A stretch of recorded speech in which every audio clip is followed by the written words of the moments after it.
বাংলাদেশের সাম্প্রতিক ছাত্র জনতার অভ্যুত্থান নিয়ে অপপ্রচার চালানো হচ্ছে উল্লেখ করে এই প্রসঙ্গে ভারতীয় দুটি সংবাদ মাধ্যমের কথা তুলে ধরেছেন তথ্য উপদেষ্টা নাহিদ ইসলাম।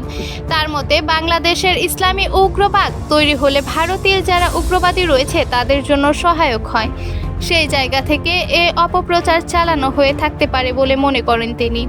রোববার রাজধানী প্ল্যান প্যাসিফিক সোনারগাঁও হোটেলে the cross border step of information in south এশিয়ার শীর্ষক সেমিনারে এসব কথা বলেন নাহিদ ইসলাম। অন্তর্বর্তীকালীন সরকারের প্রধান উপদেষ্টা বিশেষ সহকারী মাহফুজ আলমের নিয়ে ভারতের দুটি পত্রিকায় প্রকাশিত সংবাদের নিন্দা ও প্রতিবাদ জানায় তিনি।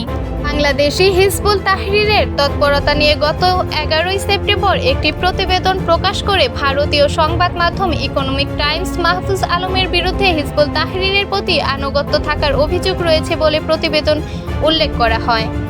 পশ্চিমবঙ্গ ভিত্তিক আনন্দবাজার পত্রিকায় একটি প্রতিবেদন ও মাহফুজ আলমের সঙ্গে হিজবুল তাহরিরের সংশ্লিষ্টতা রয়েছে বলে অভিযোগ করে আলোচনায় উপদেষ্টা নাহিদ ইসলাম বলেন, বাংলাদেশের এই অভ্যুত্থান এই ধরনের ইসলাম উগ্রবাদের সঙ্গে মেলানোর চেষ্টা করা হচ্ছে।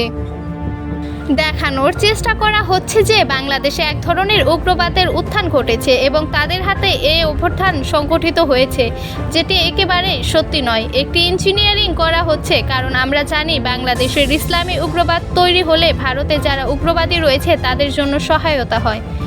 ভারতে যারা গণতান্ত্রিকপ্রেমী মানুষ রয়েছে তারাও এসবের নিন্দা ও প্রতিবাদ জানাবে বলে আশা প্রকাশ করে অন্তর্বর্তীকালীন সরকারের তথ্য উপদেষ্টা নাহিদ ইসলাম।